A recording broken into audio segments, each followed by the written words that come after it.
We also have Evan Cohen on the line right now. You can hear him weekdays from 5 to 9 a.m. on Unsportsmanlike. Evan, if we've got you on the line and we have you here right now as Riley and I are commiserating here in Sun Prairie at Monk's Bar and Grill. Great partner, great place, by the way, great venue. There's the silver lining of our Saturday. What did you see today, in your words? Yeah, I mean, listen, as a Badger alum, a Wisconsin graduate, this is not pretty by any stretch of the imagination. This is not something that we expected, obviously, in terms of the way in which this team has started. That first quarter was, I mean, just absolutely awful, right? From the QB injury to the botched snap to the block on the field goal to just one thing after another, and just never riding the ship off of that.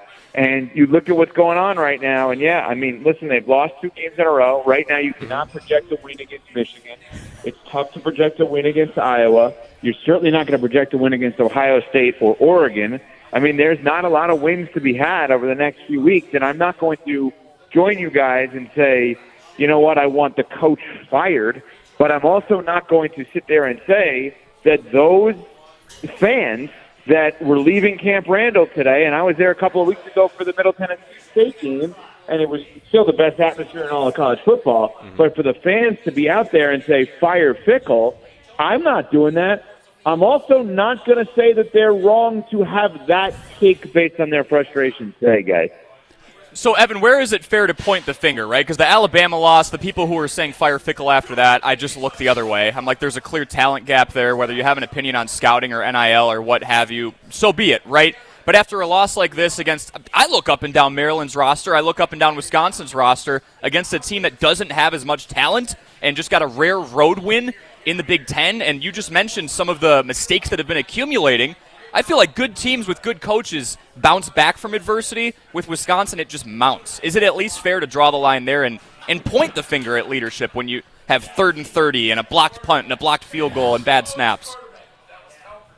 So let me ask you guys a question right now, because you guys live there. You're closer to it than I am, obviously from a national perspective, but as an alum, I pay attention to it, but not day-to-day like you guys. So let's run through a series of questions. Okay. Do the Badgers have a top 2 offensive line in the entire Big Ten? No, a top 2. They right now probably have a bottom 2. I think they were just in front of Maryland for the worst rushing offense in the conference right now. Yeah, the depth is abysmal. They have one of the worst offensive lines. Let's keep going. Do they have a good running game? No. Do they have a good defense? Yes. A solid run defense is probably the strength of it, but I feel like you look at the secondary, and especially the last 2 games, they've been torched. So as a whole, I would lean good, sure, barely. Okay. Just over. So basically when you guys are saying where to point the fingers, you just did it for me. And what I'm saying to you is they don't look like great Wisconsin teams. And you could say that the sport has evolved, NIL, et cetera, but the concept of recruiting your state, making sure the biggest, strongest offensive lineman is where you start, getting running backs who want to run behind that, and in many ways intentionally playing boring ground and pound, run-first defensive football and being good at it is what they have been great at forever. I think if you want to figure out where it starts here, it's very simple. It starts with I've said this, guys, before, and I'll say it again. When I was in school, and that was from 98 to 02, 2 Rose Bowls under Barry Alvarez. Okay, greatest coach, obviously, in Badger history. Nobody's debating that.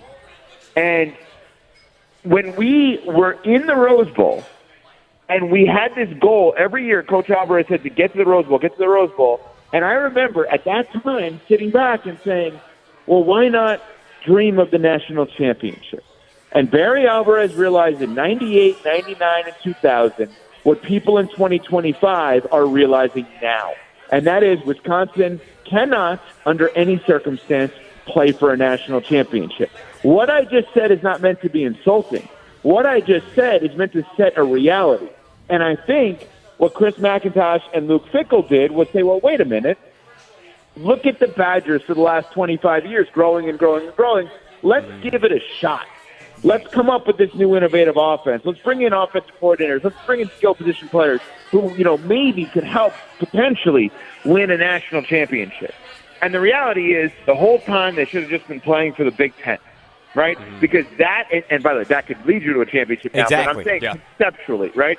Mm-hmm. Conceptually, how they play, by the way, how Illinois plays right now, if we're going to be real about that, and that should be your goal. And because you know what's happening now? Unfortunately, and wins can do this, but now we're at a point where they're going to have to do work to win back the fan base outside of football. If this regime, which is totally fine, wanted to let their football do the talking, that's fine. It's not doing it. So now you're going to have your talking doing the talk, meaning where you guys are right now, Chris McIntosh should swing by, say hello, meet the fans, right? Same thing with Luke Fickell. You got to go back to grassroots. You got to be out and about, meeting everybody and being there, and because your football is not going to do the talking right now, guys. Yeah, I totally agree, Evan, and I think what proves your point even more is that you don't even have to look at Illinois, who's a top 10 team in the country right now. You can look at Iowa under a dinosaur, and Kirk Ferentz is still grinding out wins just by playing defense and having barely a good enough offense to score enough points to win games. They gutted one out against Rutgers last night. You know why? Very, very simply, because Iowa knows they will never play for a national championship, and so what they're going to do is ensure that they're playing for the college football playoff by playing their style of football that works in their state, and it can be boring at times. Who cares? I'd rather be boring and win than exciting and lose. Exactly. So I think that's it. They don't have an identity right now, right? That's what we're circling around. Evan, I know Jauch is a big solutions guy. You talk with Wilde and Jauch every week on their show on Tuesdays. And so let's look for a solution here. You have a national perspective. Where do the Badgers go from here? It seems like the season's over. It seems like the Luke Fickell era is dead at the University of Wisconsin. How do they resuscitate this program? Okay, it's a good question. So, again, I want to be clear. I'm not asking for McIntosh to go, and I'm not asking for Fickell to go at all in any way, shape, or form.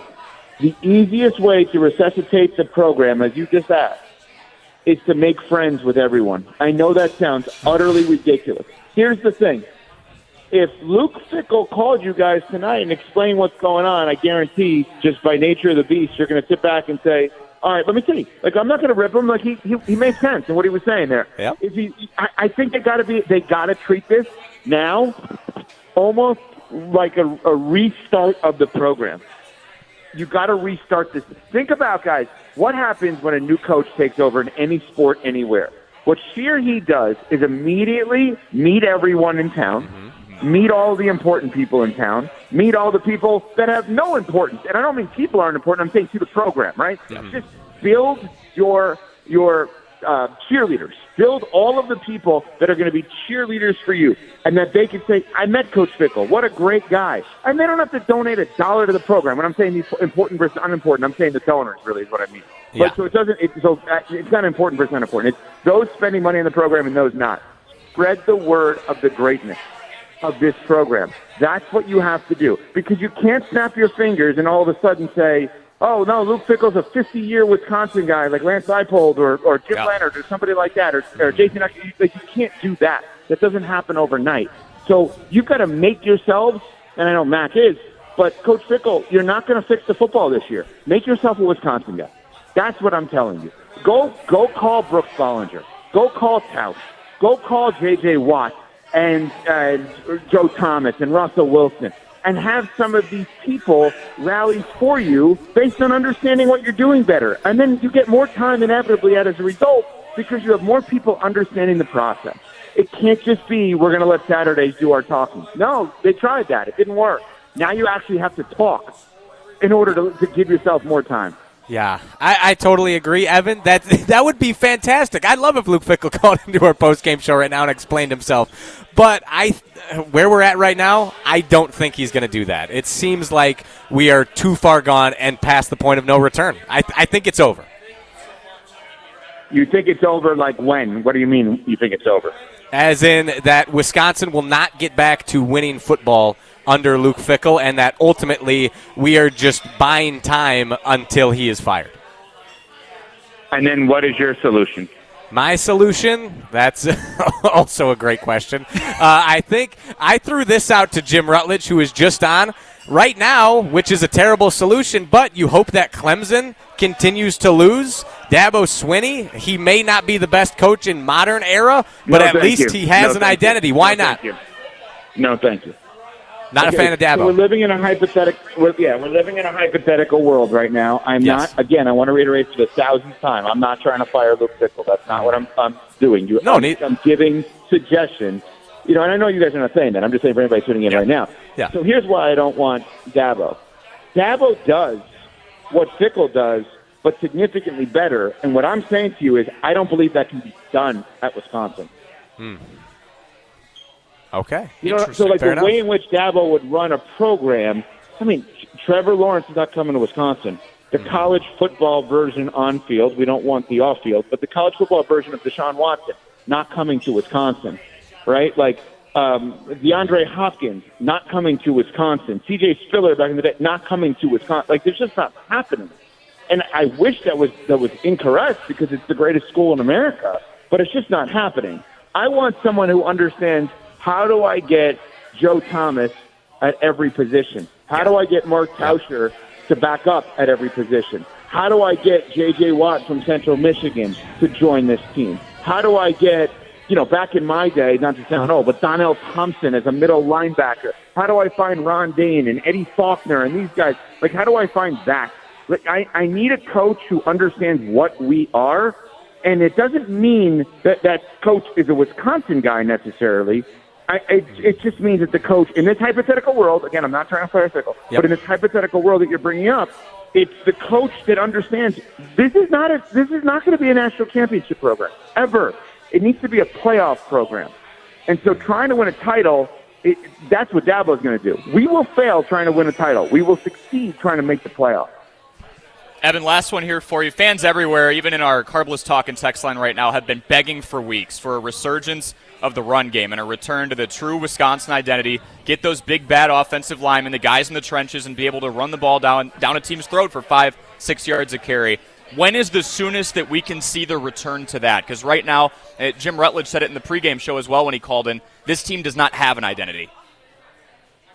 Well, you guys would know the roster better than I would. Mm-hmm. Are they waiting on something or someone? Can they alter it to be that kind of offense right now? No, they tried. We heard all offseason how great these running backs were, and they haven't shown us anything thus far. And the O-line is senior heavy when they're healthy, and they're not even healthy right now. So, it'll be a bit. I don't think it's this year. Okay, so I'm just thinking, if I'm Fickell, right, and I'm Coach Fickell and I'm on with you guys right now, yes. Is this a fair excuse, what I'm about to give you? Guys, my starting quarterback has been hurt. He got hurt in the first game of the season. He got hurt again today or banged up again today. I didn't intend to play Danny O'Neal. I intended to play Billy Edwards Jr. You're judging our team based on a backup quarterback. Is, in your mind, that a fair counter to everything I have just said? Given that I don't think Billy Edwards Jr. should have played today, I don't think so. I think putting Billy Edwards Jr. out on the football field at Camp Randall today was irresponsible. He didn't look ready. He played a few snaps. He immediately had to go back out onto the bike and stretch out. I just think that was a bad decision altogether. Yeah, I think that... This is the problem, though, on that. So the problem on that is now, unintentionally, I just brought up another angle that you guys are right to discuss that would be against the current regime, right? Why did you even play this guy today? So I guess I walked myself into that one. Yeah. Okay. And I think you could make the argument, sure, for the offense, he's dealt with a backup quarterback 100%. For most of 3 seasons. And we fought that fight. Yes, exactly. But that doesn't excuse a blocked punt, a blocked field goal, penalties, roughing the passer, running into the punter, getting bailed out on those. The lack of discipline, I feel like in year 3 should be significantly better at this point, and the backup quarterback doesn't really fly there. Yeah, all those other things have nothing to do directly with the backup quarterback, and I understand that. And that if you're telling me he wants to play Billy Edwards Jr., that's the guy he built this whole thing around, and actually by playing him today, he potentially could knock him out for weeks to come. Yeah. Well, that's the problem too. 100%. Yeah. Well, Evan, thank you so much for the time. We wish it came with better news, but we appreciate your time as always. Much needed bye week here on the horizon. Well, thanks, guys. I appreciate you having me.